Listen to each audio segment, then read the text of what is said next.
പ്രവാചകന്റെ പുസ്തകം 48-ാം അധ്യായം 1 മുതൽ 35 വരെയുള്ള തിരുവചനങ്ങൾ.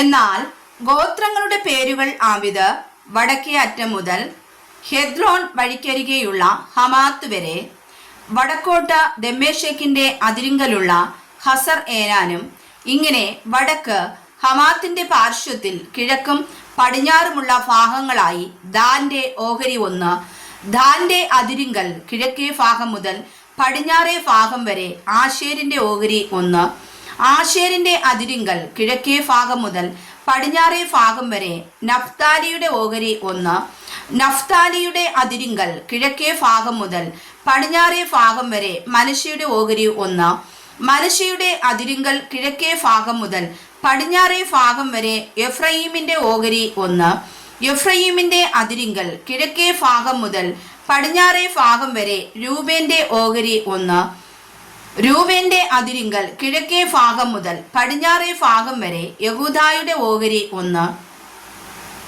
യഹൂദായുടെ അതിരിങ്കൽ കിഴക്കേ ഭാഗം മുതൽ പടിഞ്ഞാറേ ഭാഗം വരെ 25,000 മുഴം വീതിയും കിഴക്കേ ഭാഗം മുതൽ പടിഞ്ഞാറേ ഭാഗം വരെയുള്ള മറ്റേ ഓഹരികളിൽ ഒന്നിനെ പോലെ നീളവും ഉള്ളത് നിങ്ങൾ അർപ്പിക്കേണ്ടുന്ന വഴിപാടായിരിക്കണം.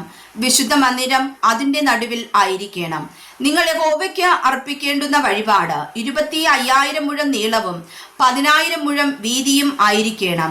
ഈ വിശുദ്ധ വഴിപാട് പുരോഹിതന്മാർക്കുള്ളതായിരിക്കണം. അത് വടക്ക് 25,000 മുഴം നീളവും പടിഞ്ഞാറ് 10,000 മുഴം വീതിയും കിഴക്ക് 10,000 മുഴം വീതിയും തെക്ക് 25,000 മുഴം നീളവും ഉള്ളതു തന്നെ. യഹോവയുടെ വിശുദ്ധ മന്ദിരം അതിൻ്റെ നടുവിൽ ആയിരിക്കണം. അത് എൻ്റെ കാര്യവിചാരണ നടത്തുകയും ഇസ്രായേൽ മക്കൾ തെറ്റിപ്പോയ കാലത്ത് ലേവ്യർ തെറ്റിപ്പോയതുപോലെ തെറ്റിപ്പോകാതിരിക്കുകയും ചെയ്ത സാദോക്കിന്റെ പുത്രന്മാരായി വിശുദ്ധീകരിക്കപ്പെട്ട പുരോഹിതന്മാർക്ക് ഉള്ളതായിരിക്കണം. അങ്ങനെ അതവർക്ക് ലേവ്യരുടെ അതിരിങ്കൽ ദേശത്തിന്റെ വഴിപാടിൽ നിന്ന് ഒരു വഴിപാടും അതിപരിശുദ്ധവും ആയിരിക്കണം. പുരോഹിതന്മാരുടെ അതിരിനൊത്തവണ്ണം ലേവ്യർക്കും 25,000 മുഴം നീളവും 10,000 മുഴം വീതിയുമുള്ള ഒരംശം ഉണ്ടായിരിക്കണം. ആകെ 25,000 മുഴം നീളവും 20,000 മുഴം വീതിയും തന്നെ.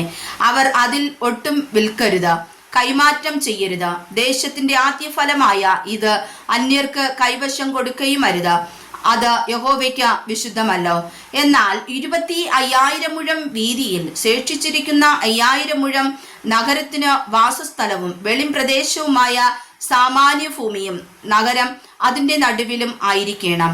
അതിന്റെ അളവ് ആവിത് വടക്കേ ഭാഗം 4,500 തെക്കേ ഭാഗം 4,500 കിഴക്കേ ഭാഗം 4,500 പടിഞ്ഞാറേ ഭാഗം 4,500 മുഴം. നഗരത്തിനുള്ള വെളിംപ്രദേശമോ വടക്കോട്ട് 250 തെക്കോട്ട് 250 കിഴക്കോട്ട് 250 പടിഞ്ഞാറോട്ട് 250 മുഴം. എന്നാൽ വിശുദ്ധ വഴിപാടിന് ഒത്ത നീളത്തിൽ കിഴക്കോട്ട് 10,000 പടിഞ്ഞാറോട്ട് 10,000 മുഴം ശേഷിപ്പുള്ളത് വിശുദ്ധ വഴിപാടിന് ഒത്തവണ്ണം തന്നെ ആയിരിക്കണം. അതിന്റെ അനുഭവം നഗരത്തിലെ കൃഷിക്കാരുടെ ഉപജീവനമായിരിക്കണം. ഇസ്രായേലിന്റെ സർവ്വഗോത്രങ്ങളിലും നിന്നുള്ളവരായ നഗരത്തിലെ കൃഷിക്കാർ അതിൽ കൃഷി ചെയ്യണം. വഴിപാടിടം മുഴുവനും 25,000 നീളവും 25,000 വീതിയും ആയിരിക്കണം. നഗര സ്വത്തോടുകൂടെ ഈ വിശുദ്ധ വഴിപാടിടം സമചതുരമായി നിങ്ങൾ അർപ്പിക്കണം.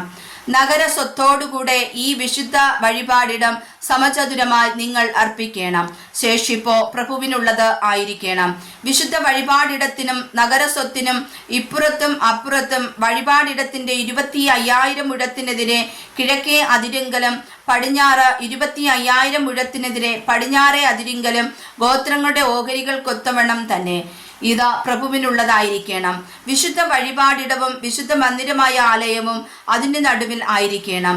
പ്രഭുവിനുള്ളതിന്റെ നടുവിൽ ലേവ്യർക്കുള്ള സ്വത്ത് മുതൽക്കും നഗര സ്വത്ത് മുതൽക്കും യഹൂദായുടെ അതിരിനും ബെന്യാമിന്റെ അതിരിനും ഇടയിൽ ഉള്ളത് പ്രഭുവിനുള്ളതായിരിക്കണം. ശേഷമുള്ള ഗോത്രങ്ങൾക്കോ കിഴക്കേ ഭാഗം മുതൽ പടിഞ്ഞാറേ ഭാഗം വരെ ബെന്യാമിന് ഓഹരി ഒന്ന്, ബെന്യാമിന്റെ അതിരിങ്കൽ കിഴക്കേ ഭാഗം മുതൽ പടിഞ്ഞാറേ ഭാഗം വരെ ശിമയോന് ഓഹരി ഒന്ന്, ശിമയോന്റെ അതിരിങ്കൽ കിഴക്കേ ഭാഗം മുതൽ പടിഞ്ഞാറേ ഭാഗം വരെ ഇസാഖാരിന് ഓഹരി 1. ഇസാഖാരിന്റെ അതിരിങ്കൽ കിഴക്കേ ഭാഗം മുതൽ പടിഞ്ഞാറേ ഭാഗം വരെ സെബൂലിന് ഓഹരി 1. സെബൂലിന്റെ അതിരിങ്കൽ കിഴക്കേ ഭാഗം മുതൽ പടിഞ്ഞാറേ ഭാഗം വരെ ഗാദിന് ഓഹരി 1. ഗാദിന്റെ അതിരിങ്കൽ തെക്കോട്ട് തെക്കേ ഭാഗത്ത് അതിർ താമാർ മുതൽ മെരീബത്ത് കാദേശ് വെള്ളം വരെയും ഇസ്രായേൽ തോട് വരെയും മഹാസമുദ്രം വരെയും ആയിരിക്കണം. നിങ്ങൾ ചീട്ടിട്ട ഇസ്രായേൽ ഗോത്രങ്ങൾക്ക് അവകാശമായി വിഭാഗിക്കേണ്ടുന്ന ദേശം ഇതുതന്നെ. അവരുടെ ഓഹരികൾ ഇവ തന്നെ എന്ന് യഹോവയായ കർത്താവിന്റെ അരുളപ്പാട്. നഗരത്തിന്റെ പരിമാണമാവിത്. വടക്കു ഭാഗത്തെ അളവ് 4500 മുഴം. നഗരത്തിന്റെ ഗോപുരങ്ങൾ ഇസ്രായേൽ ഗോത്രങ്ങളുടെ പേരുകൾക്ക് ഒത്തവണ്ണം ആയിരിക്കണം. വടക്കോട്ട് 3 ഗോപുരം. രൂബേന്റെ ഗോപുരം 1, യഹൂദായുടെ ഗോപുരം 1, ലേവിയുടെ ഗോപുരം 1. കിഴക്കു ഭാഗത്ത് 4500 മുഴം. ഗോപുരം 3. യോസെഫിന്റെ ഗോപുരം 1, ബെന്യാമിന്റെ ഗോപുരം 1, ദാന്റെ ഗോപുരം 1. തെക്കുഭാഗത്തെ അളവ് 4500 മുഴം. ഗോപുരം 3. ശിമയോന്റെ ഗോപുരം 1, ഇസാഖാരിന്റെ ഗോപുരം 1, സെബൂലിന്റെ ഗോപുരം 1.